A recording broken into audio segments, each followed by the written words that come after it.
So let's just go ahead and say the quiet part out loud. You're already thinking about that group of students who are coming in way below grade level. You haven't even set up your classroom yet, and your mind's already spiraling. How far behind are they really? How am I going to group them? What if I still don't have a solid plan by the time school starts? And look, I get it. I've been there after hours, feeling like I had to know all the answers before a single child sat at their desk. But here's what no one tells you. You don't need to have it all figured out on day one. You just need a strong starting point. And in this video, I'm going to help you find it. So let's talk about what's actually happening behind the scenes right now. The data is showing a spike in students performing below grade level, especially in foundational reading. This is across multiple grade levels. And yet your curriculum map is telling you to start with Unit 1, Week 1. Meanwhile, you're also expected to differentiate, assess, group, and fix it all before October. Here's the truth. This is not just a planning problem. It's an emotional one because the pressure to close the gap isn't just about skills. It's about your capacity to juggle everything while still showing up calm, clear, and confident. So let's take the pressure off just a little bit with 3 simple but powerful focus points that will give you back control and to help you to feel less overwhelmed. So I want to give you 3 things to focus on instead. So number 1, I want you to focus on using your beginning of the year data wisely, right? So here's what you don't want to do. Panic and start planning 17 mini lessons on every single reading standard. That's what we don't want to do. Here's what you want to do instead. Look at your beginning of the year data and choose just 1 or 2 foundational skills that are make or break for your kids. Yes, 1 or 2. Ask yourself, are they struggling with phonemic awareness?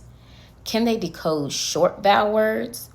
Do they know letter sound correspondences? Start there. Growth happens when you target deep, not wide, right? Next, number 2, I want you to remember this, okay? I want you to remember all of it, but this. Small group planning does not have to be fancy. I'm going to say that again for the overachievers in the back. Small group planning doesn't have to be fancy. So raise your hand if you've ever spent more time formatting your group labels than actually teaching them. I've done that before. So let me set you free. Small group success is about structure, not sparkle. So you want to use a simple format that repeats. So you want to look at maybe a 5-minute review, then 10 minutes targeted instruction, and then 5 minutes independent application or check-in. I use my MAPS framework for this. So we measure progress, we adjust based on what's working, we promote collaboration across teachers, and we structure my instruction. So your group doesn't have to look like a Pinterest board or a TPT worksheet. We love them, we really do. But it just needs to function, okay? So number 3, I feel like this is important. All of it's important. But 3 is for you. Emotionally regulate yourself first. So this one is big, and we don't talk about it enough. So you can have the best resources in the world, but if you're exhausted, overstimulated, and emotionally tired, your small group instruction will suffer because dysregulated adults cannot co-regulate struggling readers. So before you dive into planning mode, check in with you. So are you giving yourself margin to breathe and reset? Are you asking for help when you need it? Are you giving yourself permission to start small? Okay? Remember, we teach better when we lead from a calm, grounded place. You are the anchor, not the emergency responder, no matter how they try to make you feel, right? So anchor yourself first. And I want you to remember this as you step into your classroom this year. You are not behind. You're building. Your students don't need a superhero. They need someone who's steady, intentional, and responsive. They need you. And who you already are, that's enough to start making progress. Okay? And before you go, I definitely want to hear from you.